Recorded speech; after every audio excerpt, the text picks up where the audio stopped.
A seleção brasileira é hoje um deserto de ideias, uma carcaça vazia que sobrevive apenas de lampejos individuais, enquanto o mundo assiste perplexo à desintegração de uma identidade histórica. O orgulho que um dia moveu nações agora parece ter sido substituído por uma apatia técnica assustadora. O torcedor que antes esperava um espetáculo de arte e precisão, agora reza por milagres isolados de um ou outro craque que, quase por acidente, consegue tirar um coelho da cartola.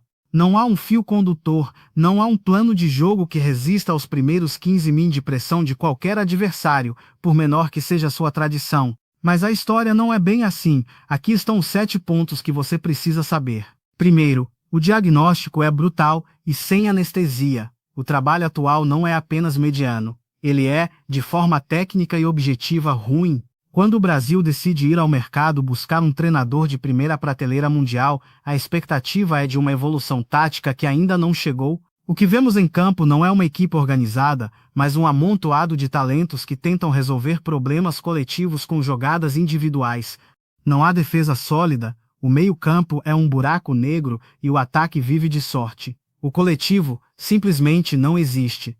É como se dessemos o motor de Ferrari para alguém que não conhece as leis básicas da aerodinâmica. O talento está lá, mas o funcionamento da máquina é nulo. A desorganização é tamanha que até a marcação, que deveria ser o básico do básico em qualquer nível, falha por falta de compactação. Os jogadores ficam distantes uns dos outros, abrindo corredores que qualquer time minimamente treinado aproveita como se estivesse jogando em um campo de treino sem oposição. Segundo, o mito da renovação a longo prazo. O argumento de que o projeto visa 2030 é uma falácia comercial para esconder a falta de conteúdo. Se o objetivo era o próximo ciclo, isso deveria ter sido comunicado com clareza antes da renovação. O que ouvimos é o discurso do hexacampeonato, mas o que vemos é uma equipe mal treinada e mal preparada. Jogadores, inclusive nomes de peso, afundam psicologicamente porque não encontram suporte tático para exercer o seu futebol. É impossível ser brilhante no meio do caos. A responsabilidade por esse deserto tático recai sobre quem deveria desenhar os movimentos, não sobre o garoto de 20 anos que entra em campo e se vê isolado, cercado por 3 defensores, sem ninguém para tabelar ou um sistema que o ajude a encontrar espaço. O discurso da paciência é o refúgio dos incompetentes que sabem que o tempo está correndo contra eles, enquanto o futebol brasileiro, historicamente, não aceita ser um laboratório de testes sem norte. Terceiro, a comparação com o que acontece lá fora. Observem o trabalho de outros treinadores em contextos desafiadores.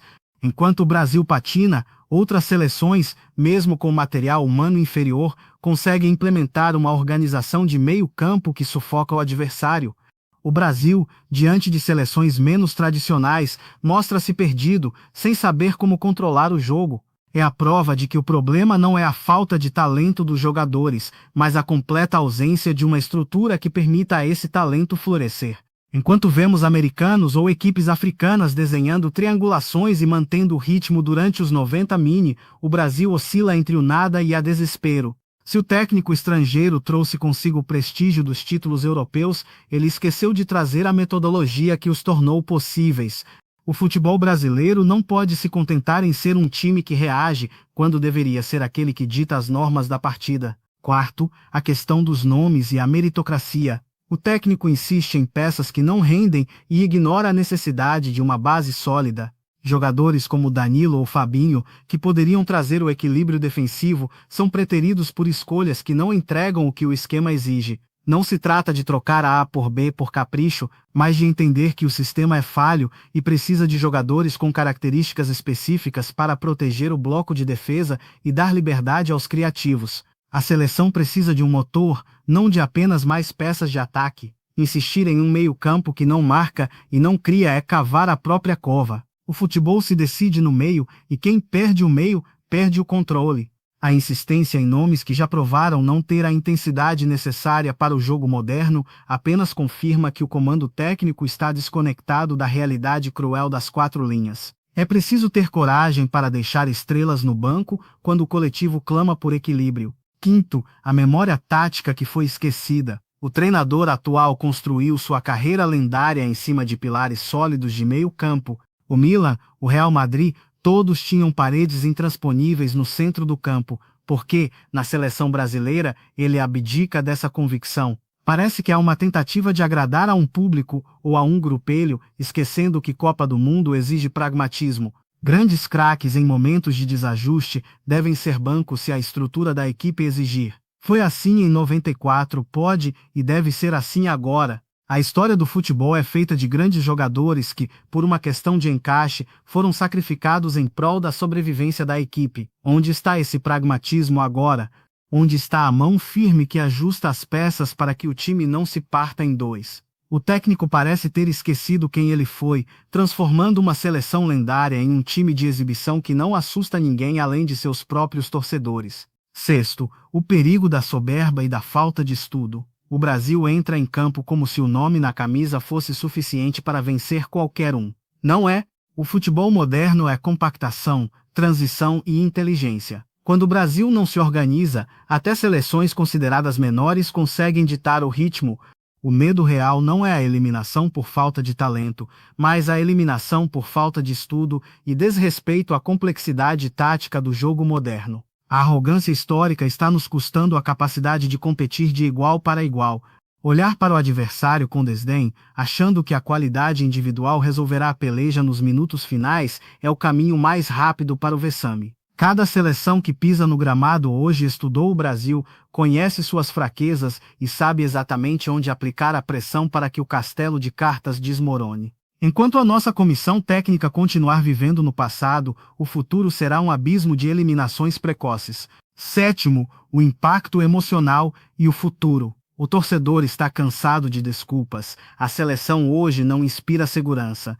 O primeiro tempo contra Marrocos foi um retrato de um passado trágico que ninguém quer repetir. Se o técnico não conseguir resgatar a sua própria essência, se não houver uma mudança drástica na montagem do meio-campo e na atitude coletiva, o Brasil corre o risco de ver o sonho do Hexa se transformar em um pesadelo de eliminação precoce. A paciência esgotou-se, o que resta é necessidade de mudança imediata ou o colapso absoluto. A camisa amarela pesa, mas não joga sozinha.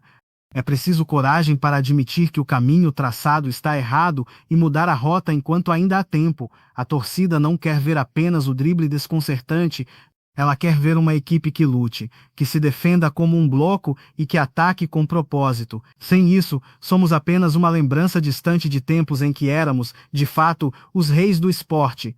Toda essa situação nos coloca diante de um espelho distorcido. O que estamos vendo é a agonia de uma estrutura que se nega a evoluir.